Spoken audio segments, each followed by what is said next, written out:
Dang, the music is loud for me actually. Dang! But yeah, no face cam today, sorry. My eyes are extremely red because the pollen season has really started now. Hello! But yeah, no face cam today. Sorry about that. I didn't stream Friday because, well,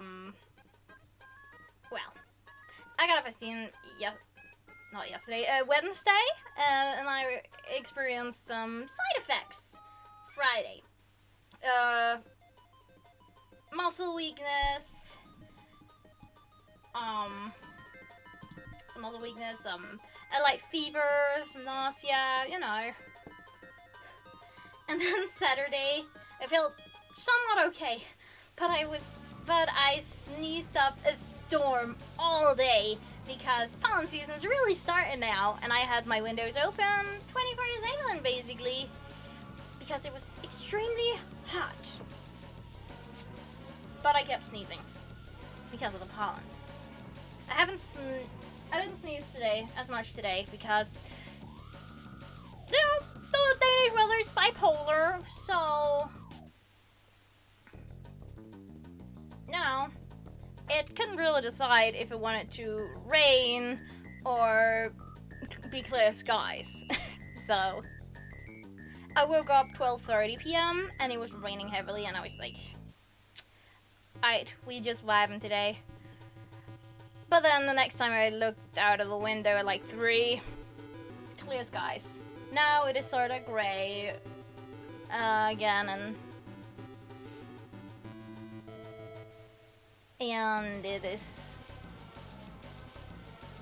it's pretty heavy winds. So instead of drawing today, I am going to be reading the chapters that we missed Friday. And if it takes less than an hour and a half, or takes about an hour and a half, that means we will be trying to, you know, make my queer turtles a bit better for stickers and stuff. So yeah. I'm literally just waiting for this music to be over. I don't want to skip it because it's really good. It's like 4 minutes long. We have 3:20 in.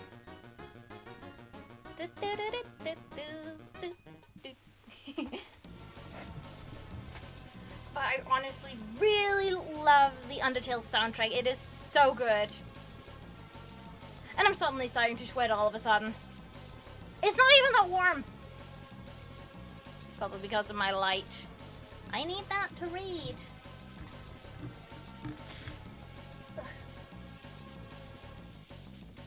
But yeah. Oh! We hit 100 followers today on TikTok. And I'm like, where did you all come from? 100 followers on TikTok. That's pretty wild, I'd say. Especially because I've been on a year-long break from the app because I did not have space on my phone anymore for it. It was a Huawei, so duh. But now I have a new phone. Had it for a while now. And then I obviously started up TikTok again. Like, I don't know, 2 weeks ago? And suddenly the followers just came rolling in. And I don't know what happened. Like, I woke up and then looked at the app and I saw I had 100 followers and I'm like, what?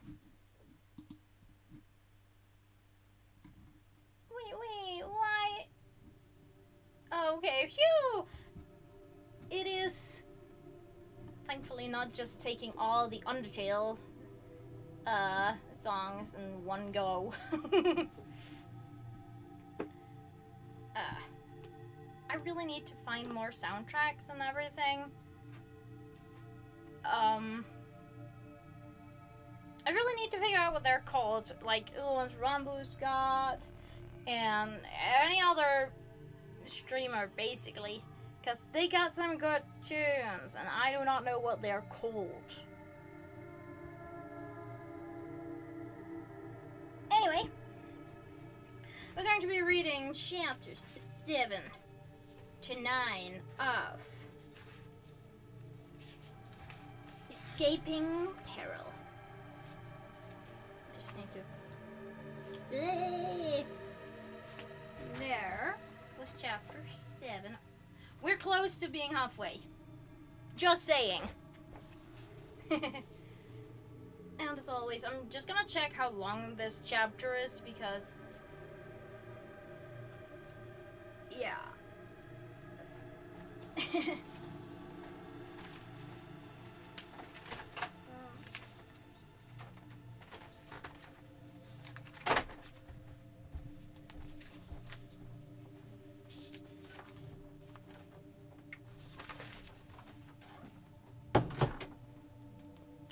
Alright, 14 pages.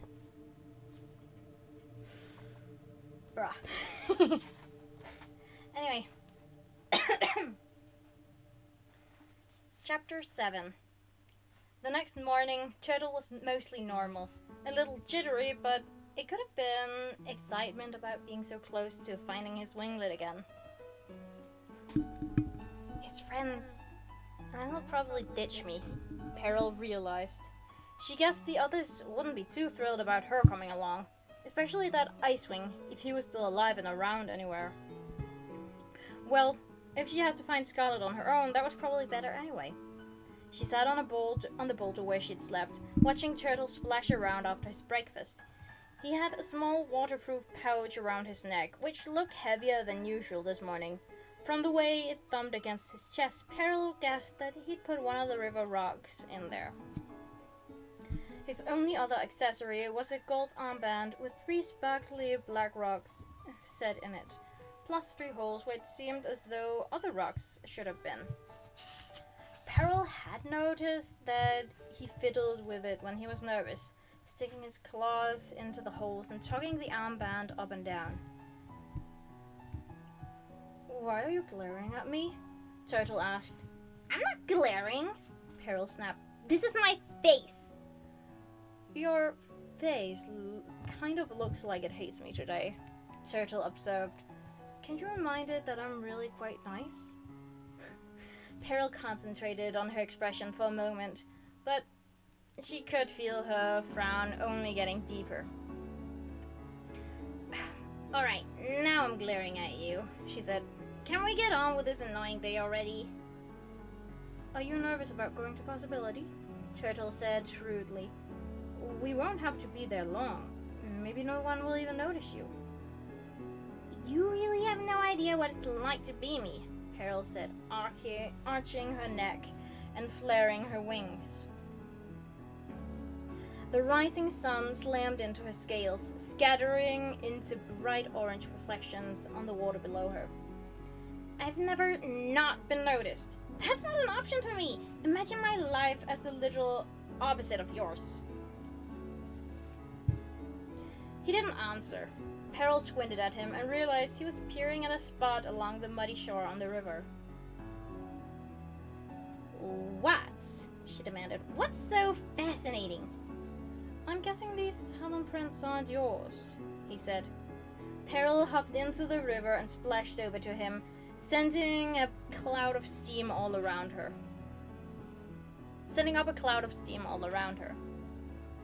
Turtle didn't flail away in a panic like most dragons would. He moved over quietly so she could see the mud, where a set of prints were clearly embedded along the sweep of a tail around them.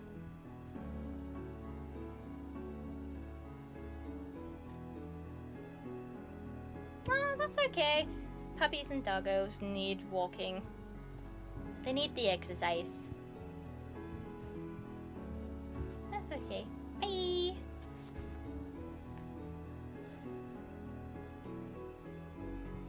Someone had been standing here, then sitting here, very recently. Someone bigger than Peril. Facing the river. Facing the boulder where she'd been sleeping. "Hello?" Peril Peril yelled, making Turtle jump. If you're spying on us, just come out already! I am straining so hard not to make a coming out joke. Right here. Just come out already! I'm gay! Sorry.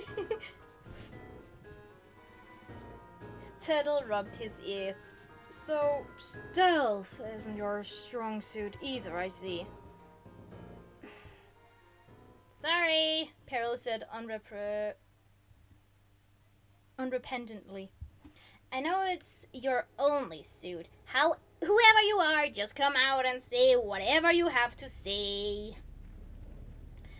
There was no response. The leaves on the trees whispered quietly, as if gossiping about the crazy copper dragon shouting at nothingness. Peril shrugged. I guess they left. Maybe they just wanted to catch a glimpse of a fire monster. Or maybe they thought I was Scarlet and then realized who I am and fled in terror. That could be it. Turtle said, with just a shade too much skepticism in his voice. He twisted around, scanning the trees and sky and river, but there was no sign of anybody.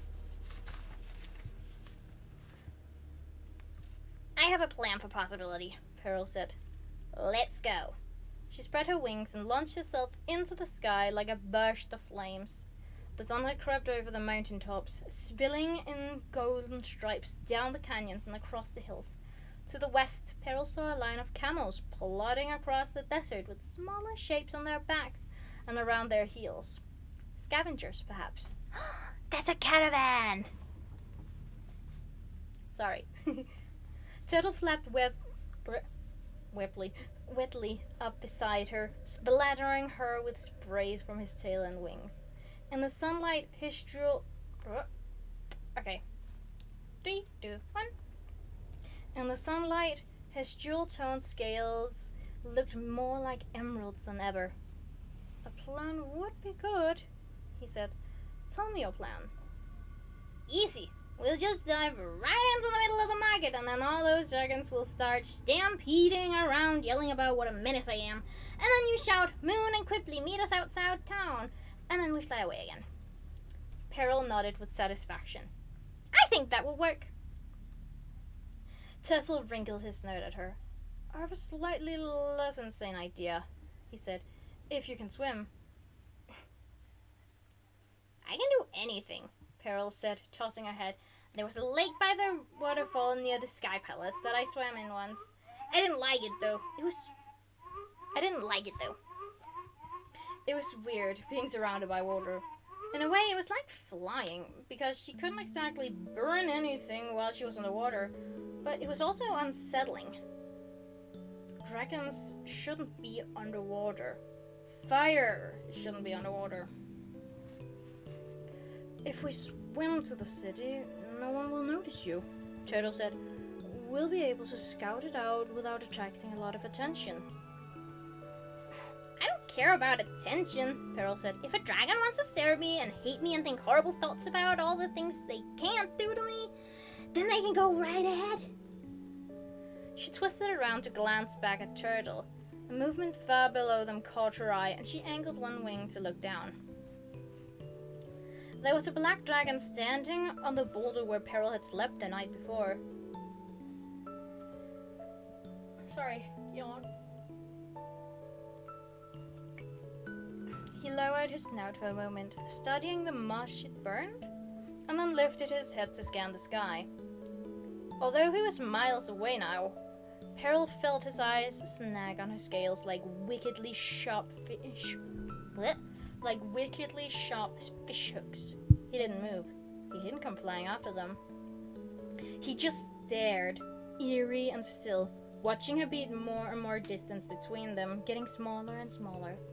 Whoever he was, Peril had a feeling he wasn't done with her yet. Turtle did a flip in the sky to see what she was looking at. He nearly lost the wind under him as she spotted the dragon. I was right, he cried. See? He's following us. He's not, Peril pointed out. Mostly, he's just staring at us. It's creepy, but to be fair, if he tried to do that from up closer, I'd have to stick something sharp and burning into his eyeballs. Alright, Turtle said. Thank you for that visual. Do you know anything about Nightwings? Stafflight, Peril answered. And that other fluff-brained one at the school, but it's too big to be either of them. Oh, he didn't say do you know anything about. I don't know why I read that. All right, Turtle said. Thank you for that visual. Do you know any Nightwings? That's what he said. Stafflight, Peril answered, and that other fluff-brained one at the school, but it's too big to be either of them. Turtle flicked his tail nervously and beat his wings faster, keeping up with her easily for the first time since they'd left Jade Mountain. I did hear a rumor, he started. A rumor? Peril asked. Are dragons having a conversation you weren't supposed to overhear? Nobody said I couldn't stand in the tunnel outside and listen, Turtle said defensively. Anyway, Sunny was telling Tsunami that some Nightwing prisoners had escaped from Thorn's stronghold. Maybe it's one of them. Why would a Nightwing prisoner be interested in us? Peril asked. True. Maybe it's someone working with Scarlet, Turtle said. Maybe it's her new ally. Peril swiveled violently around in the sky. How did I not think of that? What if it's a Nightwing animus coming after me on Scarlet's orders? Maybe I'm higher on her vengeance list than I thought. The black dragon was gone. Wonderful, she said. You couldn't have mentioned that a bit sooner. Now all I can do is worry about that. I hate worrying about things. It's almost time for us to swim, Turtle said cheerfully. You can worry about that instead. He counted his wings and swooped down toward the river. Uneasily, Peril followed him. Don't think about it. There's nothing I can do about this Nightwing right now anyway. I have to wait until he shows his face a bit closer to me, and then I can burn it off, and then everything will be fine. She flexed her talons, feeling the warm shift of her fire scales, and then splashed down right behind Turtle. The river was cold and extremely wet, and full of flappy, slippery things. Peril did not like it one bit. The flappy, slippery things, she assumed most of them were fish, kept touching her and then not bursting into flames, and that was so weird. Even the feeling of water around her scales pressing in on her was extremely unsettling. She was also not particularly fond of how much faster than her Turtle could suddenly go. He powered forward in huge wing beats, steering gracefully with the current, while she flopped around snorting water up her snout and generally feeling like a hippo. A hippo floated past, eyeing her with serene scorn. Fine, not like a hippo. Like an ostrich suddenly plunged down the middle of an ocean. How about that? Far ahead, Turtle swerved majestically around a bend in the river and clambered onto the submerged boulder to wait for her. Peril floundered toward him, finally finding pebbles below her talons and a moment to gasp for breath. Couldn't we fly a little closer? She spat. Not if we want to arrive incognito, Turtle pointed out. Turtle pointed to the increasing number of dragons flying overhead. The wings flashing in the sky were mostly red, orange, or sandy yellow, although Peril spotted shades of brown and blue up there as well. Don't worry, soon we'll be swimming into possibility. Hopefully no one will notice your scales underwater, and hopefully we'll be able to spot Moon and Quipley from the river. He dove back into the river, and Peril had no choice but to follow him. The outskirts of possibility swept up on either side of the riverbank. These were the smaller dwellings of dragons who'd moved to the city recently. Peril swam past the family of sea wings who splashed in the shallows, blue scales flickering like broken shards of sky. The two dragonettes yelped and wrestled while their father watched, smiling in a way that no one ever had. That no one ever had smiled at Peril. A little further downstream, on the other side of the river, 3 mudwings near Peril's age were planting a garden. The biggest one pointed to a crooked furrow and thwopped one of her siblings bossily. Her brother flung a carrot at her, and the third sibling giggled until she nearly fell over. It wasn't until the mudwings were behind them that Peril realized the little sister had been missing an arm.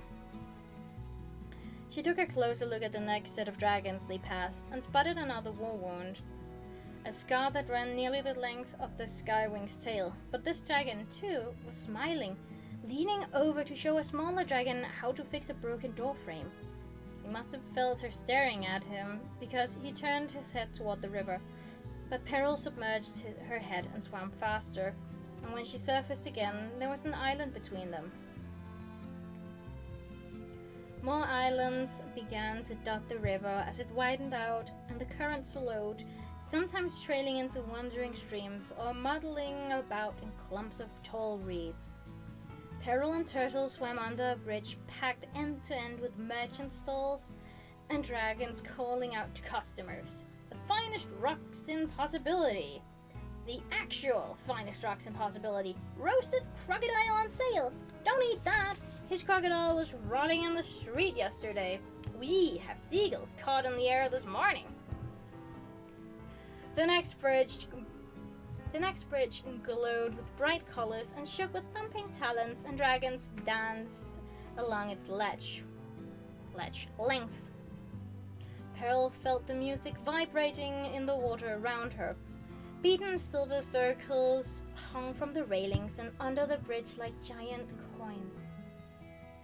A full moon festival, Turtle said, popping his head out of the water right next to her. It used to be a sandwing tradition, but they didn't have much time for them during the war. I heard they were coming back. Peril floated under the bridge, watching the whirling dragons overhead as they clapped their wings and twined their tails together. She would never dance in the crowd like that, wearing bangles of silver moons and singing until her voice cracked. She would never paint huge canvases side by side with other skywings and sandwings, dipping their tails into the same buckets of moonlit white and midnight blue paint, and laughing at it as it splattered across their claws and snouts. She'd been in this town only 4 months ago, searching for Scarlet, but something was different now. It felt lighter and more open than before, as if the war was starting to melt away, as if their world was starting to feel safer under Thorn and Ruby than it ever had been with Burn and Scarlet. But it's not safe. Not as long as Queen Scarlet is out there, smoldering with hate.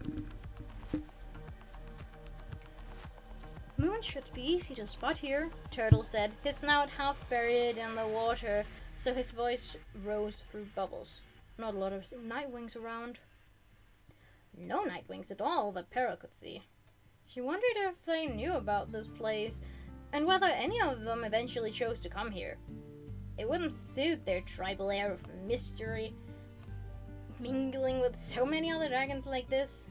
But on the other Talon, it might give them more self-respect than living on the Rainwing Queen's claws.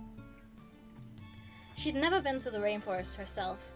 Clay strongly discouraged that idea, saying something about how many trees there were, and forest fires, and blah blah blah. But that was fine. Peril was sure she wouldn't like feeling so hemmed in anyway. It sounded claustrophobic. Plus, full of dragons who could sneak up on you with, like, invisibility scales. That sounded absolutely creepy. Not to mention that Queen Glory was far from Peril's biggest fan. The drums and zithers of the full moon festival were starting to fade behind them, and Peril could see glimmers of the open bay ahead in the distance. This part of possibility seemed to have older, bigger, sturdier buildings set around open cobblestone plazas. The palm trees looked more deliberately spaced, casting strategic patches of shade. Bright yellow trumpet-shaped flowers swarmed along dark green vines that seemed to be tangled everywhere. "Wait," Turtle said, turning so suddenly that he splashed water up Peril's nose. She backpedaled against the current, scowling at him. "What?" she said. "Can we give up now? We could just fly over the town. It'll be easier to spot a black dragon from up here anyway. It's not like anyone's going to come and try and fight me." "I thought I saw Quickly," Turtle said. He spread his wings to float in a circle and craned his neck, peering at the dragons from the waterfront. "Those sandwings over there, arguing with a red skywing. Doesn't one of them look like Quibbly?" Peril realized that she didn't have the faintest idea what Quibbly looked like. Had she ever met him before? All sandwings looked pretty much the same to her, apart from Sunny, of course, who had oddly colored scales and a perpetually cheerful expression that was just asking to be clawed off. Sure? "Let's go see." Turtle charged out of the river before Peril could argue. His emerald green tail left a slick, wet path on the cobblestones behind him.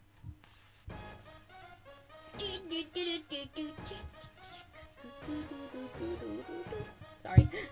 She scanned the nearby dragons, but they were all focused on their own business. No one was watching the river. No one could see the dragons Turtle was aiming for. The red skywing stood with his wings folded back and his head cocked arrogantly at the two burly sandwings in front of him, one of whom was lashing her menacing tail. Both sandwings were wearing medallions around their necks, stamped with the image of a large bird. Arranged on the stones around their talons were several odd-looking brownish, greenish pink spheres studded with little spikes. Peril slithered out of the water and hurried after Turtle, keeping her head low and her wings tucked in close. "You said 30! She heard the bigger sandwing yell. "That was the agreement." "You are welcome to come to the mountains and try harvesting these yourself," spat the skywing. "It is much more difficult than your paltry pouch of gold would cover." "Let's just take them," the male sandwing growled. "You won't be pleased, and you know it," his partner snapped. Turtle paused several feet away from them and turned back to Peril, shaking his head. Not Quibbly. She stopped too, in the most empty patch of stone she could find. From here the plaster came cluttered with wares spread on carpets, flowers growing out of window boxes, and dragons blithely trampling around everywhere without worrying at all about whose scales they might blunder into. Danger tingled just beyond Peril's reach. She could sense all the terrible things that might happen if she stepped any farther into the town. She needed to get back to the river, where she wouldn't be such a threat. She glanced around and began to cautiously turn, keeping her tail curled safely in. And then one of the sandwings muttered something furious and kicked one of the spheres. "Oh, it's a cactus!" Peril realized, spotting the roots as it bounced across the stone toward her. I've seen those in the mountains, I think.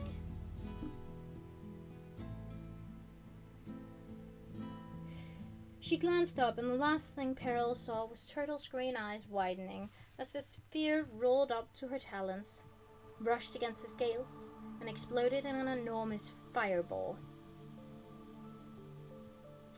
End of chapter 7. Oh crap, I need to get my water actually.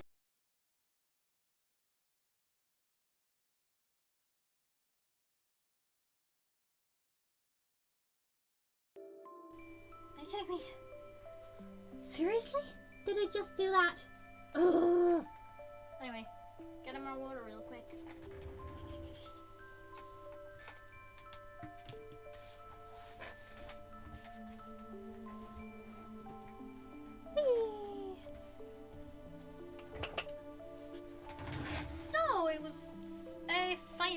bomb thingamajig. It's like a bomb thing. Why would they want those? Actually, why would Sandlings want those? Huh. I mean, they're basically weapons. So why would any Sandlings want those? The war's over.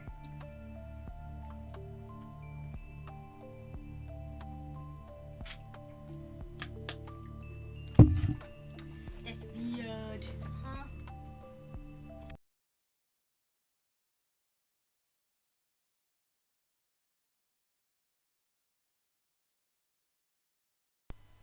It did it again. Why is it so sensitive? Why is this cable so gosh darn sensitive? Ugh. Anyway. And now it is basically clear skies outside again.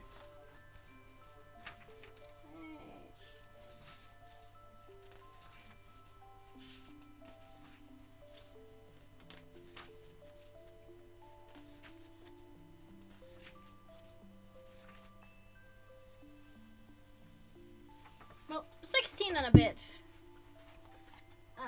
That's how many chapters this page. That's how many pages this chapter is on.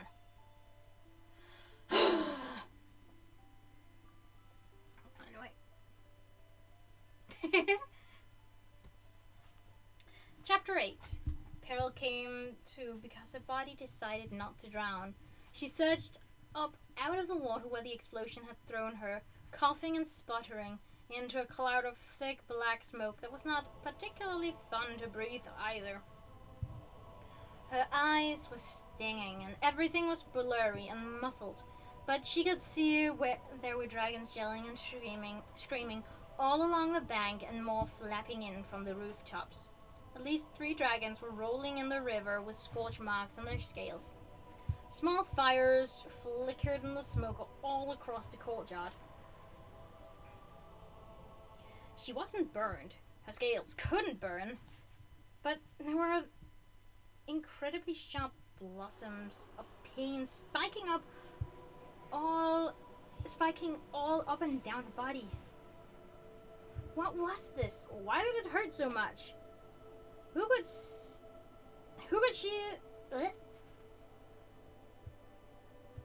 she set on fire to make it stop? She roared in agony as loud as she could, but it made barely a scratch in the jangling chaos all around.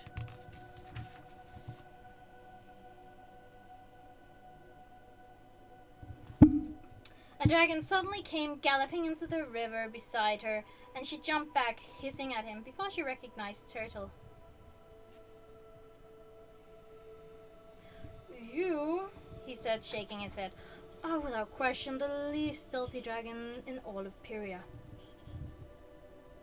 "That wasn't my fault," she snarled, writhing in pain. Nothing had ever managed to hurt her like this. There were tiny teeth eating under her scales. "Everything hurts and I hate the world." Same girl, same.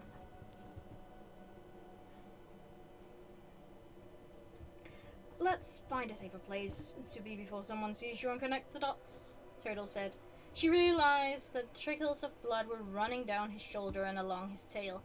He waded into the water until it covered everything but his head and began swimming upstream, back toward the full moon festival bridge. It was agony to move, but she did, flailing after him and hoping the smoke would hide her shining copper scales. Turtle finally coasted to a stop in clearer air on the muddy bank of one of the small islands, not far from where the festival music was still going on.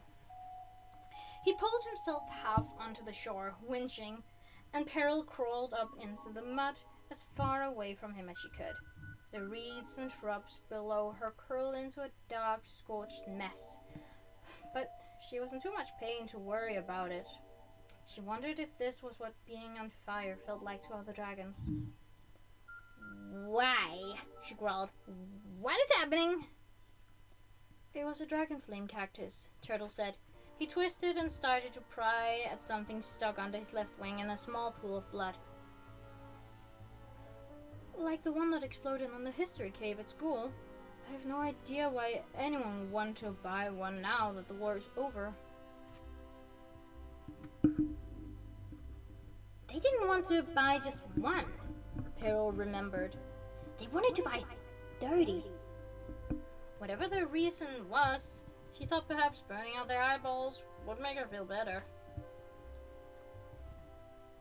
Turtle extracted the object from his scales and held it out for her to see. It's like a little ball of thorns, he said. The dragon flame cactus seeds. The dragon flail cactus... Whoa, I can't speak right now. The dragon flame cactus seed pod. You have about 100 of them stuck all over you since it exploded right at your feet. But I don't know what to do. I can't pull them out of your scales without getting burned. But we can't leave them... Oh... He trailed down, staring at her.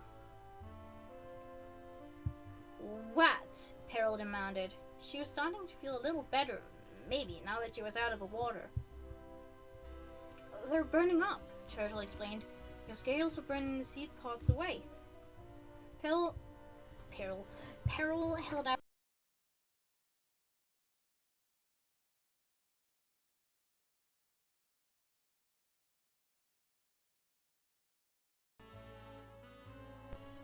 Fucking kidding me. Okay, I'm just gonna... This is so annoying. It is so sensitive. Why is it so sensitive all of a sudden?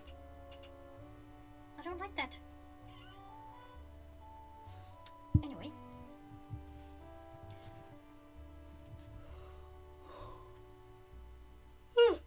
Sorry. Peril held out one front leg and saw a ball of thorns embedded between her claws, right before it caught on fire and shriveled into black ash. That's right, she said. Die, you little monster plants. May your roots always be thirsty and your seeds all meet a fiery death until you're extinct forever. I hate you. Ouch, Turtle said. You don't ever have mild feelings, do you?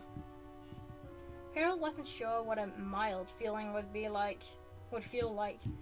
She turned to blink downriver at the pillar of black smoke rising from the distant courtyard.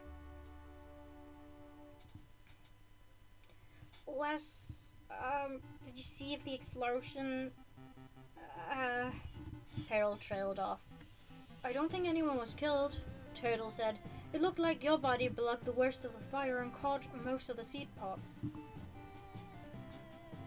I saw other dragons injured, but nobody like Carnelian, Peril finished. She tried to hide the relief in her voice, although Clay would forgive her for an accident, surely? Even if someone had died, it wouldn't really be her fault, except in the sense that everything was her fault because she was a walking menace to the entire universe. Anyway, Peril said indignantly, what kind of idiot spreads a bunch of flammable cacti all over the street? Anyone could set one of those off by accident.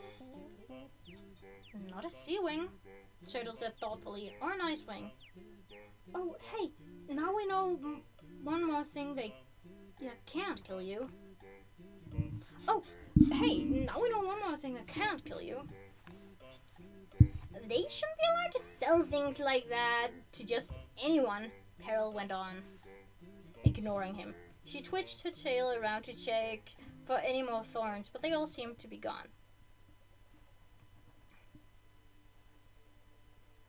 Would they sell a sword to any dragon who came along? Turtle said, yes.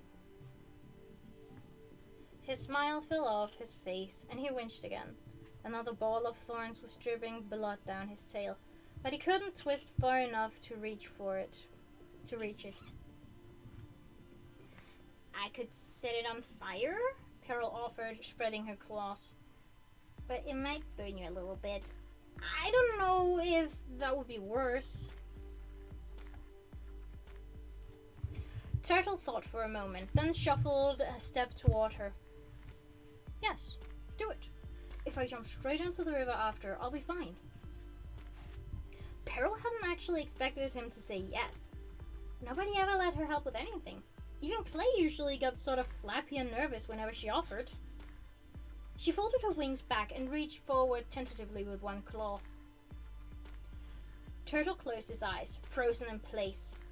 Peril's claws lightly brushed the thorny seed pod, and it burst into flames. Immediately she saw a dark scorched path start to spread where the thorns touched Turtle's scales. But she only caught a glimpse of it before Turtle dove into the water and swam to the bottom.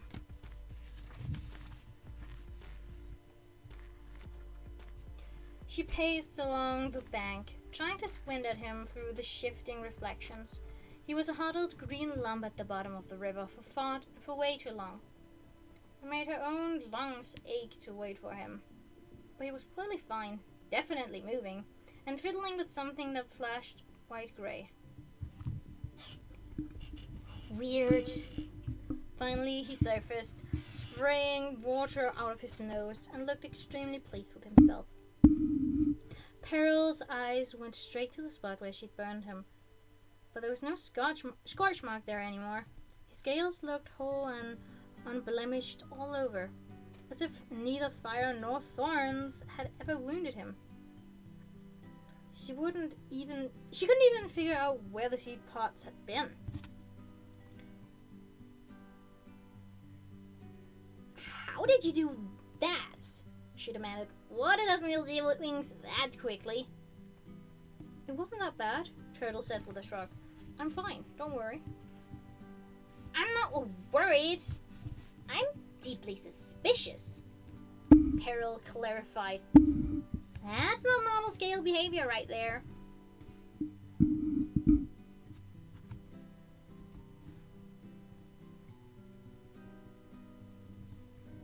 Turtle? They both jumped at the voice that came from the sky. Peril realized she'd been watching Turtle so closely she hadn't kept an eye out for approaching danger, or anyone who might realize she'd set off the cactus. Genius, Peril! If there's an animus Nightwing stalking you, you're making it pretty easy for him. But the dragon above them was a Sandwing, and Turtle gave a cry of delight when he saw him. Quickly! Turtle leaped into the air and nearly powelled him out of the sky. They swooped around each other for a moment, doing cheerful flips in the air and thumping one another's wings, which appeared to be some kind of code for happy to see you. A moment later, a small Nightwing came soaring over from the direction of the explosion, and Turtle made more dopey, delighted noises at her. Aww. I guess we found his friends. Peril flicked her tail and accidentally splashed herself in the face. Probably thanks to me, by the way. I bet they keen to check out the fire. I wonder if Turtle will realize that. She stood up and paced in a circle in the mud. All the places she'd been stabbed with thorns still hurt, but at least the seed pods were gone. Maybe she should fly away before Turtle came down with his judgmental friends. Maybe she didn't need anyone else to look for Scarlet anyhow. But it was too late. Green and black and yellow wings were descending toward the island, along with 3 dragon faces that ranged from friendly through wary and straight on hostile. Which is just fine, Peril thought, meeting Quibbly's eyes with all the fire she could put into hers. I am prepared to dislike you too. Who cares what you think? Are you the most dangerous dragon in Imperia? No, I think not. Peril, this is Moon and Quibbly, said Turtle, beaming all over his stupid round face, as if this should be the most delightful thing that had ever happened to any of them. She couldn't remember noticing either of these dragons before. They looked completely ordinary, not like anyone worth crossing an entire continent to find. Not like dragons who were so much more awesome to be friends with than her.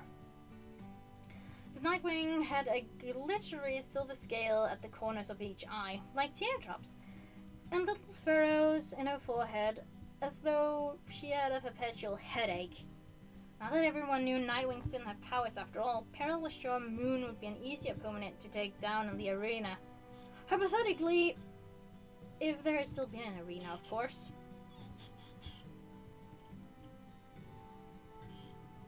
The Sandwing didn't look like much of a threat either, apart from the venomous tail. Peril had been in plenty of fights where first move was grabbing a Sandwing's tail to burn off the barb at the end. As long as Scarlet didn't need her to drag out the fight, most Sandwings only took a few minutes to defeat. No doubt this one was pretty dim and correspondingly slow. You're wrong about that, Moon said. Peril shifted her gaze to the black dragon, who was studying Peril intently. What? Peril asked. Quibbly is probably one of the smartest dragons in Pyria, Moon answered. I bet he's already figured out 5 different ways to defeat you right here if he needed to. Quibbly cocked his head and gave Moon a delighted sideways smile. Only 3 so far, he said, but thanks. Peril blinked at Moon, feeling like a little dragon flame cacti was going off inside her head. Did you? But... Yes, Moon said. I'm a mind reader, so you should probably stop thinking about how exactly you would kill us if you needed to.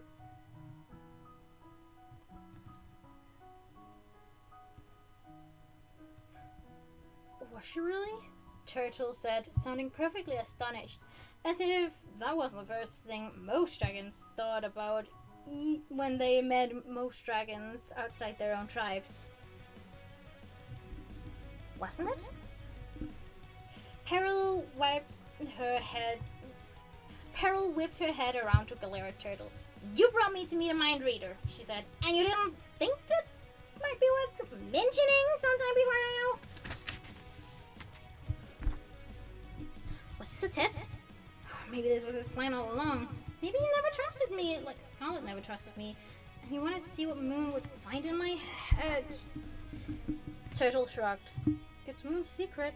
It's up to her who she tells.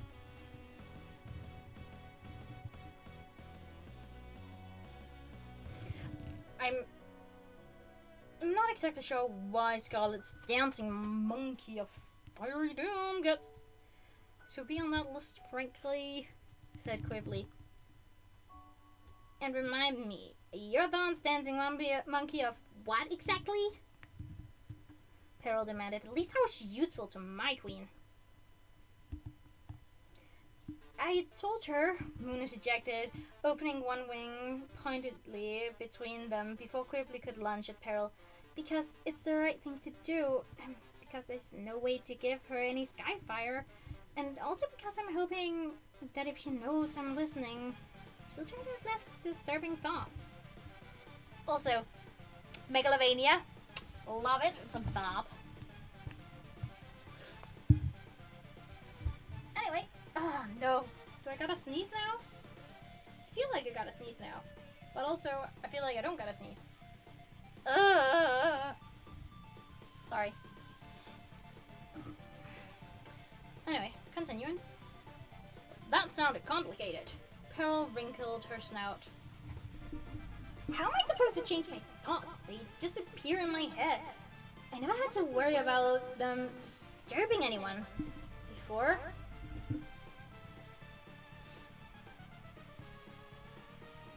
Maybe you should stop listening instead, Peril said. Moon shook her head. It doesn't work that way. But don't worry about it too much. Your thoughts are actually really hard to hear. Mostly all I get from your mind is heat and flames and... She broke off, twitching her wings back awkwardly for a moment. Anyway, it's not as clear as most minds. You're mostly safe from me. Tremendously comforting, Peril said. She tried to fill her head up with more fire, hoping to burn out anything she didn't want Moon to see, although really, that was either everything or nothing. Whatever Moon already thought of her, from whatever scraps of thoughts she'd heard, none of the rest would make any difference. Either she could stand all of Peril just the way she was, or she'd hate her for a small piece of her, as much as for all the rest of it.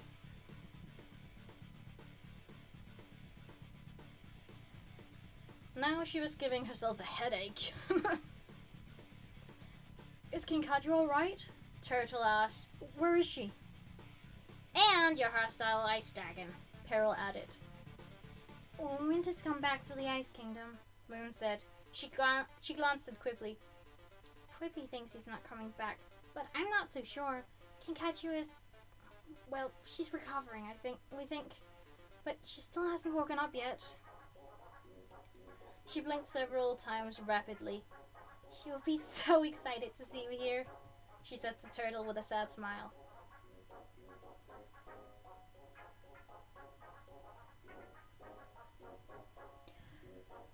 We were attacked by a dragon who's working with Scarlet, Quibbly said. He squinted at Peril, then turned to Moon.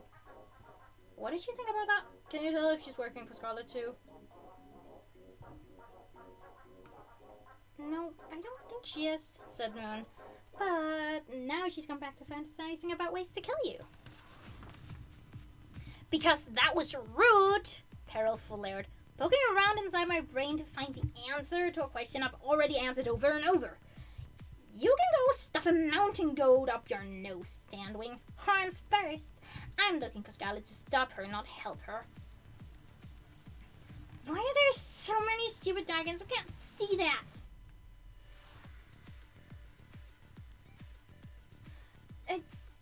Well, Quibbly said, you did help her escape from Burn's stronghold not that long ago. That, Peril sputtered. That was just that. But Bern was the bad guy back then. But Bern was the bad guy back then. I couldn't leave my queen trapped in that place. Nobody would. Your queen? Quibbly challenged. Isn't Ruby your queen now? Peril drew herself up, glaring at him, knowing the Moon must be hearing all her fears about Ruby scattering about inside her head. I don't have to explain myself to you, Sand Snorter. We're only here to find out what you know about where Scarlet is. She turned her fierce gaze on Moon, and the Nightwing flinched.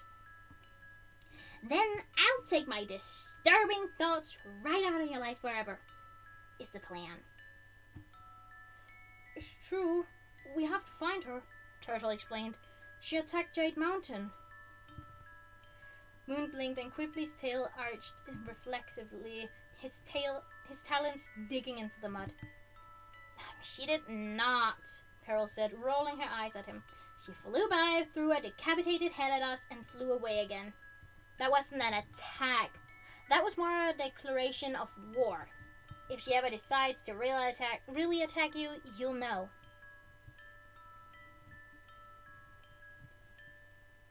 A decapitated head? Moon echoed with alarm.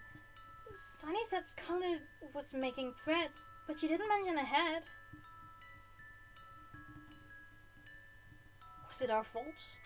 Quibbly asked immediately. She must be furious about us escaping with Hailstorm. What if we enraged her into coming out of hiding? That sounds extremely likely, Peril said. I imagine just meeting you would enrage Queen Scarlet to the point of wanting to kill several dragons. Turtle said, as though Peril were kidding, which she clearly was not. So, where did you encounter Scarlet? In a part of the mountains not far from here, Moon said, but I'm sure she wouldn't be there still. I don't see how we can help you. The only way we found her before was because she was using the Dream Visitor and left clues. Peril hated that Dream Visitor. Scarlet showed up in her dreams all the time, and half the time Peril wasn't even sure if she was real. Whether she was or not, there was always yelling and guilt and ominous remarks about Clay's future. I knew they wouldn't be helpful, she said to Turtle. Well, Turtle said uncertainly. Maybe if you show us on a map where she was, we can at least start searching from there. Quickly looked up at the sky where the sun was meandering toward the midpoint. Sure, for right now, we should get back to the clinic. The dragons from Glory are supposed to arrive soon. Peril wondered if he was changing the subject because he didn't trust her. Consider the feeling mutual, Sandwing, she thought, eyeing him narrowly. The clinic? Where Kinkaju is? Turtle's face brightened hopefully, and then fell as he turned toward Peril. But Peril can't go into the city. She spread her gold-veined wings to indicate, remember, deadly fire skills over here. But she accidentally hit a branch overhead, which burst into flames. Quickly promptly smacked his tail into the river, sending up a wave that cascaded over the branch and Peril, soaking her and putting the fire out. Peril regarded him coldly, water dripping from his snout. Don't feel bad, Moon said to Turtle. Kinkaju wouldn't know you were there anyway. Turtle's wings drooped, and Peril had a very sudden, strong feeling that there was a right thing to say here. It was written in the slump of his shoulders, and the way he poked one claw gloomily in the mud puddle beside him. Something reassuring about Kinkaju? No, something else.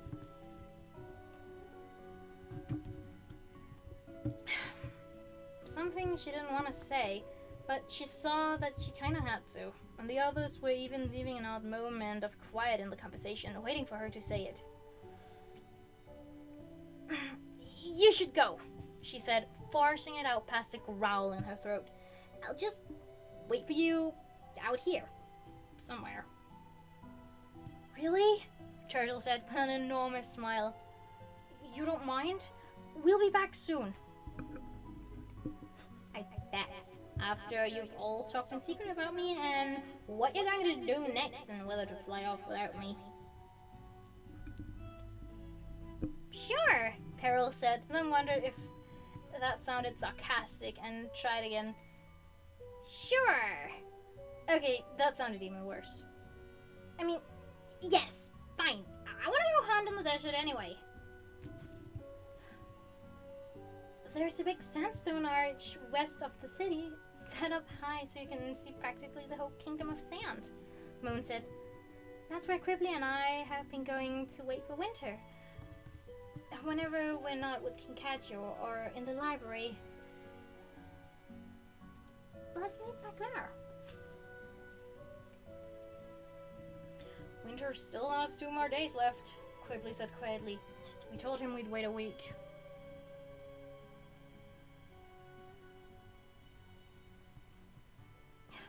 He's not coming, Moon said. I've seen inside his mind, Quibbly.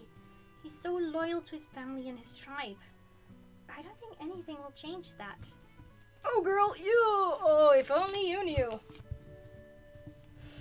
Quibbly made a face that Peril couldn't figure out. Moon, sometimes you're so busy listening to what dragons are thinking. You miss the things they're actually doing, which can tell you a lot more about what they're really like. That makes no sense, she said. Should I bring Kinkaju something? Turtle said, hopping from one foot to the other in a very un-turtle-like way. Peril had never seen him expend even an iota more energy than necessary for whatever he was doing. Flowers? A fish? No, she doesn't like fish. Kumquats? Kumquats? I have no idea how to say that word, I'm sorry. He likes Moon and Quibbly, Peril guessed. But he's really here for Kinkaju. Why did he even want to travel with me in the first place? He could have come here without me. Did he think I'd be useful protection along the way? He didn't need to pretend to be friends with me. Boring green puddle dragon. Peril caught Moon's eyes on her, and didn't like whatever mysterious emotion was going on in them. Sympathy? Pity? Bewilderment? But whatever she was getting from Peril's brain, Quibbly was right. He didn't even knew anything about her, really. Peril sat down and started examining her claws as if she found all these dragons exceedingly boring. This was another trick she'd learned from watching Scarlet, although she had a feeling she wasn't conveying quite the right amount of disdain in her tilt of wings. In the tilt of her wings. You don't need anything, Quibbly said to Turtle. Just having you there would be enough for her. Maybe she'll be able to hear your voice. See you soon, Peril, Turtle said enthusiastically. Yeah, maybe, Peril said to the empty air, drowned out by the flapping of their wings as all three of them took off and headed into the city. She waited a minute to be sure they wouldn't turn around, and then she lifted her head to watch the glowing green shape of her supposed friend flying away from her. End of chapter 8. Oh, poor Peril. Oh, Peril. Alright.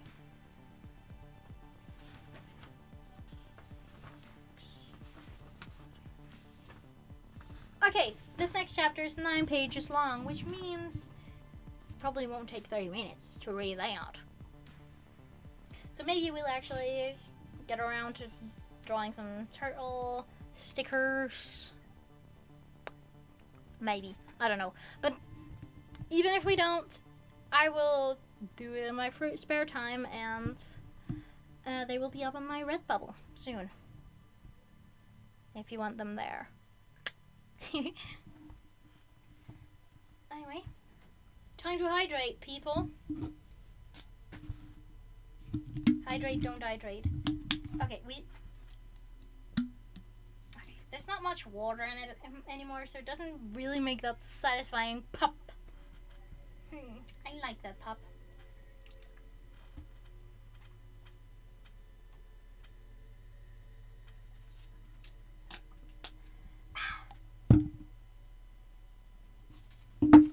Chapter 9 and 3/4. No, just 9. Sorry, I've been on Potter TikTok a lot right now. Anyway, chapter 9. Harold didn't quite realize that she was still in pain from the thorn balls until she was up in the air again, flying with muscles that protested the tiny sparks of agony. She gritted her teeth, determined to ignore it until it went away. She spent the rest of the morning flying out into the desert, chasing down a desert fox, who escaped into a hole and was kind of too cute to eat anyway. Aww. And then catching a large white bird in midair and eating that instead. She also set fire to a tall cactus because it was giving her a superior look and she felt like it. One advantage of the desert: she didn't have to worry about forest fires or accidentally scorching a field of skywing crops or whatever other reason the queen had always had for keeping her in the palace. The queen. I do still think of her like that. Wait. Quibbly's words kept going around in her head, which was very annoying and made the next cactus over look very tempting, kindling as well. Isn't Ruby a queen now? Well, yes, technically, but how could you swear loyalty to a queen who didn't even want you in her kingdom? How can anyone feel loyal to a queen who clearly just wanted you dead? Peril swerved to fly back toward possibility and saw a huddle of camels a short ways off to the south. Maybe a camel would make her feel better. But as she came closer, she saw that the camels were tied to a palm tree and surrounded by bustling scavengers, at least 10 of them, setting up tents and scooping water from the small oasis pond. They all went gratifyingly still when she shot overhead. She studied their upturned faces, which looked like they were mostly eyes. terrified eyes. She'd never seen such dopey prey. What were they even doing out in the open desert where it would be so easy to catch and eat them? She'd never eaten a scavenger before. Queen Scarlet always saved them either to fight in the arena or to be served at special banquets. Banquets. Is that how it's pronounced? I honestly don't know. Which Peril was never invited to because blah blah setting the guests on fire would be unhospitable blah blah. She circled around again, trying to decide how hungry she was. As she did, she spotted one scavenger sitting apart from the others, a little ways up to the nearest dune. This one wasn't looking up at Peril. Its shoulders were slumped and its head was buried in its little brown arms. So all Peril could see was a thicket of dark fur on top of its head, a sand-colored cloth wrapped around it, and two little brown feet sticking out. It looked sad. That's hilarious, Peril thought. Do camels get sad? Do mountain goats mope? Does a hog ever have a day where it feels like none of the other hogs wants to be friends with it? Maybe I should burn up the other scavengers and see if that makes this one feel better. Aww. That's actually really nice. It's actually really sweet of Pearl. I mean, she's obviously not doing it, I hope.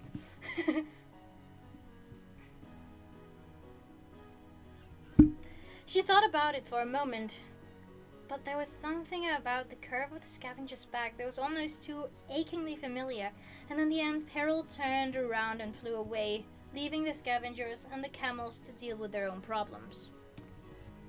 The sandstone arch was easy to find, high in the on a butt. There's an E after the butt. To the west of Possibility, looping out of the ground and back into it in a shape like a rainwing tail. Peril flew through the hole of the archway, feeling her wingtips brush the stone on either side, and then spiraled around to land on top of it. The desert spread out before her, vast and endless in the hot afternoon sun.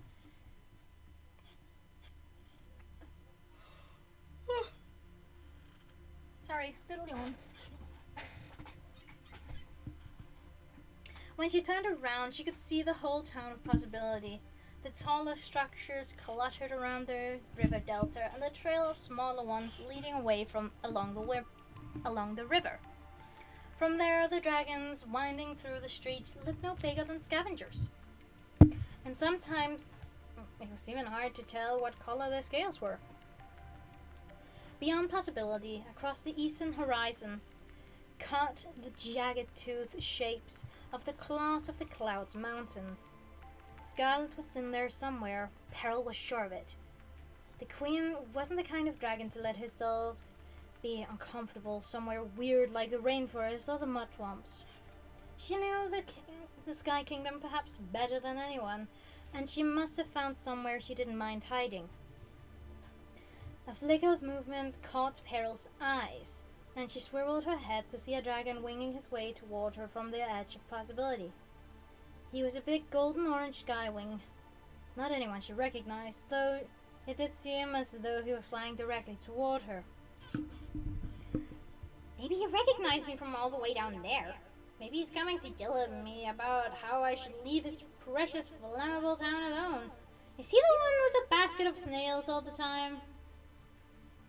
Is he the one with the basket of snails from last time? Or perhaps I flambéed one of his relatives and he's still grumpy about it. She flexed her talons. Well, if he'd like a fight, I'm certainly in the mood for it.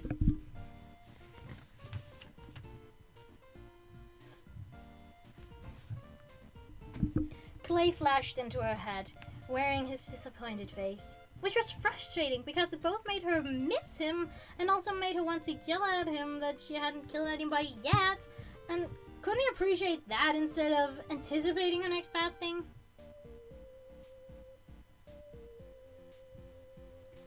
And then she felt silly because she was busy getting mad at him for an imaginary conversation, when really she just wished he was there to nudge her wings and tell her what to do next. The Skywing was definitely aiming for the arch and looking at her.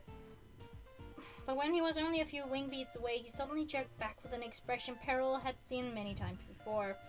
That wonderful fear-hatred combination that just the sight of her face seemed to magically induce. Except, this time it wasn't for her. He wasn't looking at her anymore. He was looking beyond her. And whatever he saw made him wheel around abruptly and hightail it back to possibility as fast as he could fly. Peril turned and scanned the desert sky. 2 more dragons were flying her way. This time it was an Icewing and a big Nightwing coming from the northwest. Another Nightwing? Out here? Could it be the one who escaped from Thorn's prison? Or Scarlet's ally? But we know that is Winter and Foe's lair. The sunlight sparked and danced across the Icewing's silver scales like 100 little moons on fire. Peril curled her tail around her talons and watched him with narrow eyes. She vaguely remembered the Icewings who'd yelled at her on the big entrance hall at Jade Mountain, but she doubted she'd be able to pick Winter or his sister out from a crowd of white dragons.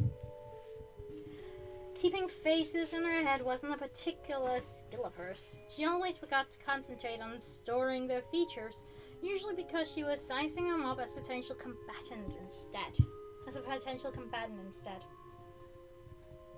Mostly, she'd never had to remember the dragons she met anyway, since she'd killed almost all the ones who got close enough to be faces in the first place. She definitely saw the moment when the Ice Dragon recognized her, though. He immediately altered his flight path to hurtle in her direction, and his face wasn't exactly throwing her an enthusiastic full moon festival. "What are you doing here?" he yelped down at Peril, circling over her head. The Nightwing stayed back, raising her wings to hover in place. "What do you care?" Peril shouted. It made her instantly grumpy to see how he stayed up in the air, forcing her to look up at him as he flew around and around. That was straight basic dragon etiquette that even Peril knew. If you want to talk to someone on the ground, you land and look them in the eye.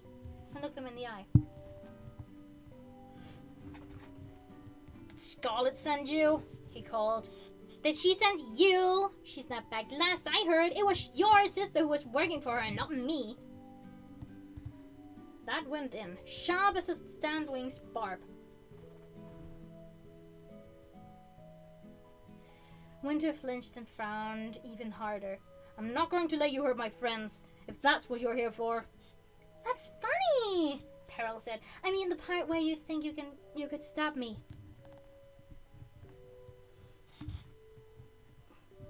Even as she said it, she knew Clay would think it was exactly the wrong thing to say. She knew she was provoking the Icewing on purpose, because she was already having a bad day and he was making it worse. And she knew she should stop and explain everything and tell him where his friends were, but by all the moons, if he couldn't even handle landing to have a civil conversation, then why should she do all the work of keeping things polite? Seriously! Still, she could probably have guessed what would happen next.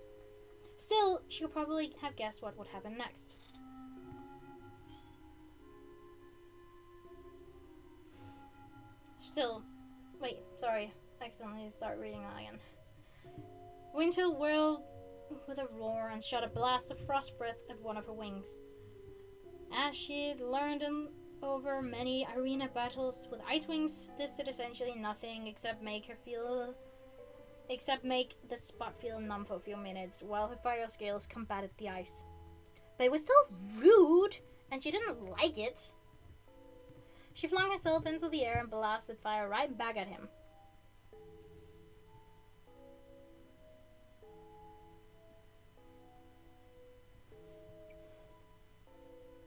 nice voice in her head make her aim to his left so she wouldn't actually hurt him, but surely it was alright to scare him a little bit. He shot out of the way, no doubt congratulating himself on moving so quickly rather than realizing she deliberately spared him. With a deft flip of his tail, the ice wing dodged below her and then swung up suddenly to frost breath her back legs before looping away again. "That doesn't do anything to me, you one-trick dragon," she cried. "How about some claw-to-claw combat? Are you too much of a coward for that?"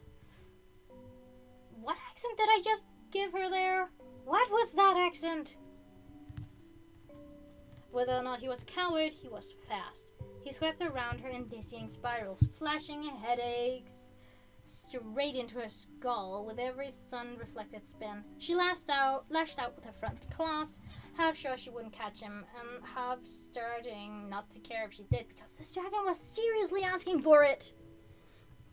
The fighting in the air was hard. How did dragons focus on staying aloft and attacking and defending all at the same time? She'd never practiced against an opponent in the sky. Her wings felt all clumsy and in the way. Why didn't Scarlet let me learn how to fight properly if this is how dragons normally do it? Why did she only put me against prisoners with their wings bound?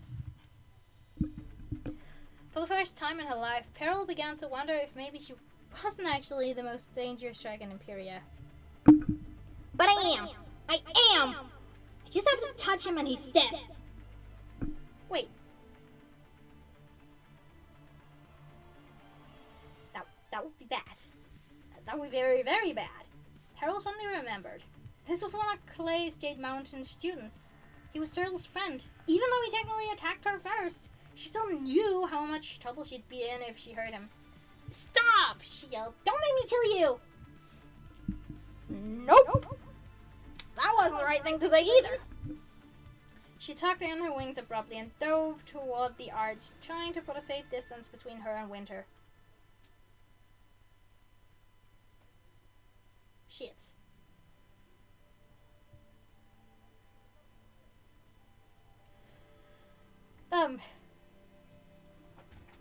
Sorry. But the exact moment, he did another flip to swoop below her again, and the two dragons collided in midair. Fire and ice, copper and silver, winter and certain death. End of chapter 9. That was the last chapter of the day. You'll have to wait for tomorrow, because we'll be continuing tomorrow, because tomorrow is Monday. Monday, Wednesday, Friday I read, technically. I know today is Sunday, but I didn't read last Friday. So, that's my apology.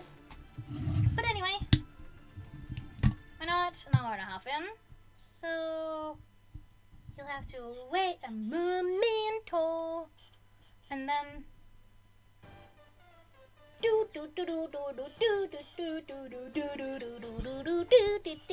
sorry, that's when fighting Undyne.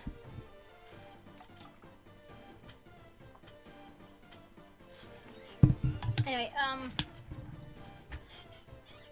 gonna mute real quick to get my computer looking right.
Sorry.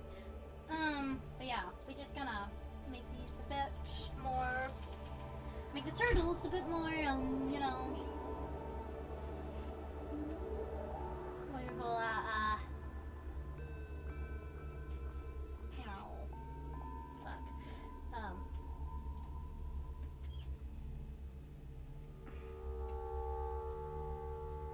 A bit better for, you know.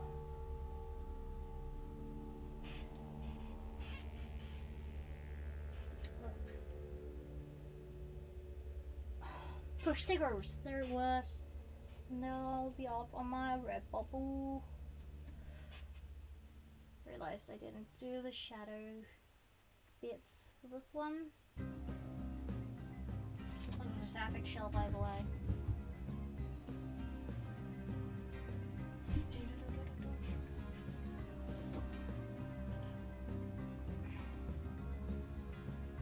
Okay.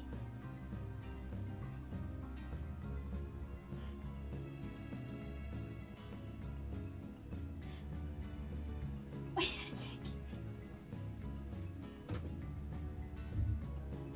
So what we have to do here actually is just... Wait, that's...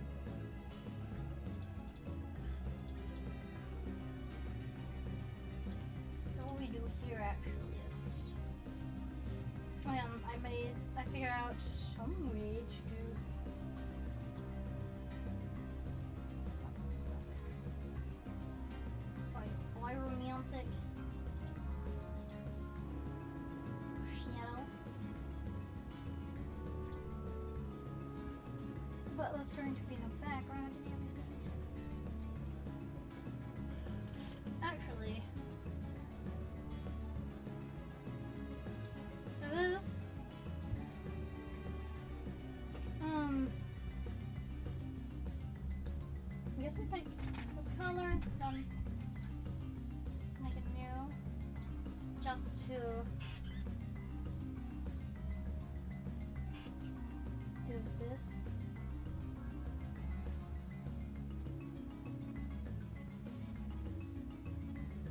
Just do this really.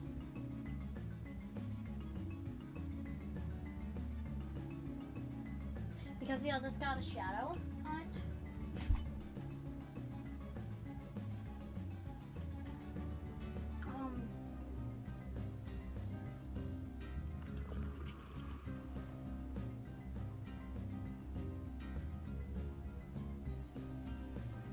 I'm not going to change the name because this is easily done.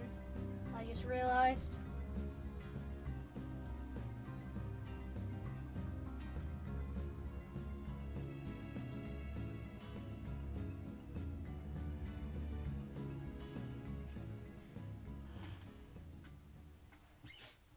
And then a new layer actually, because and this is just going to be white.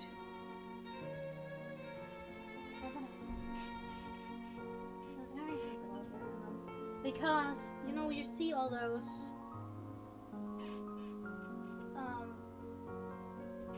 like there's this white around.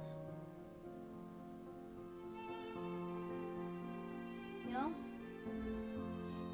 How there's this white around.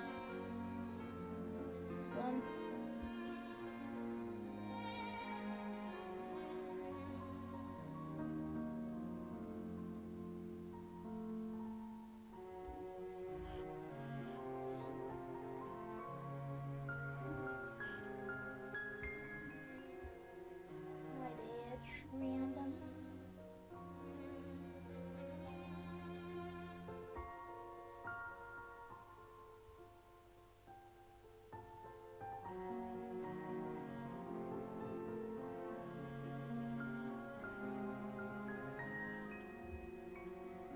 Wait, why am I not doing this? I don't know why I'm not doing this.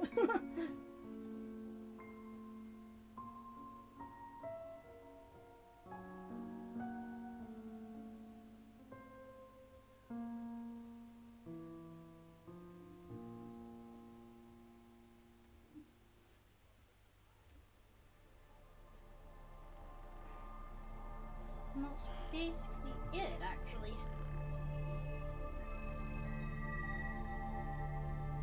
Because then I have this. And then if we say, just do this actually.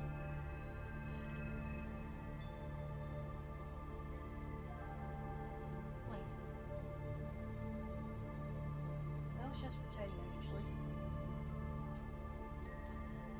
Lesbian flag. Let's take the lesbian flag.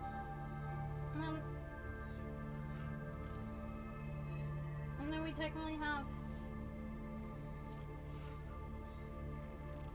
you know,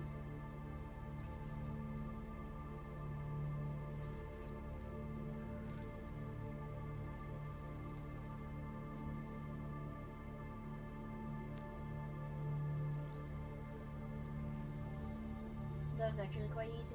I did this, in my head, I made this so much harder. Actually is. Just make one layer of this, because they're all the same shape.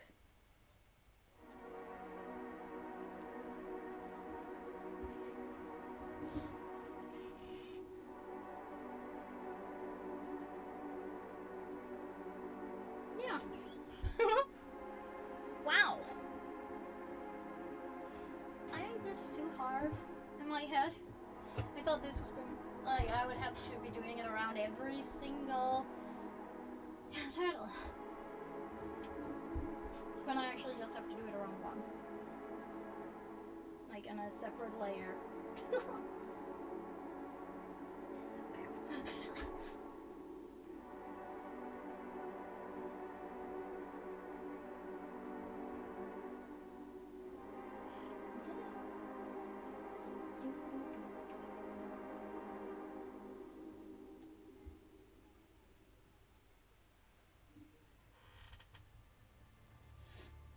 I'm just gonna do this actually.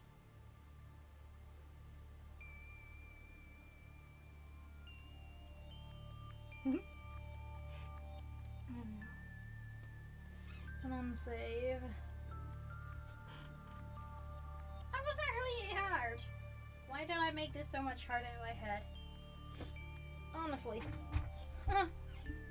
Well, now it's actually just a matter of, you know,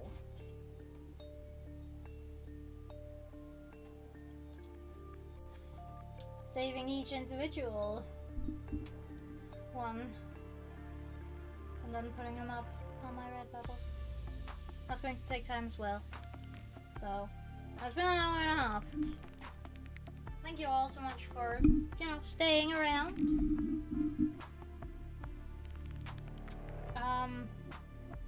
Thank you.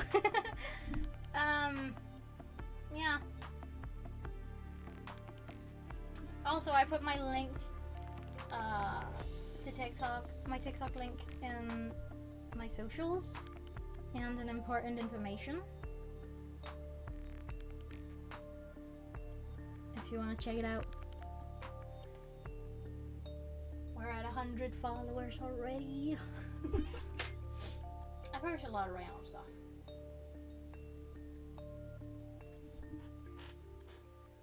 Yeah. Remember to stay hydrated. Please do not dehydrate. If you do, I will come after you. Remember to just treat others the way you want them to treat you. The golden rule, you know. Just be kind to everyone. It's really not hard to be kind to everyone, you know. Yeah, until then I will see you in the next stream, which is tomorrow. Bye. Bye-bye. Bye. Wait, how long is this? No, I'm not gonna wait until this one's done, even though it's really peaceful to listen to. Anyway, bye.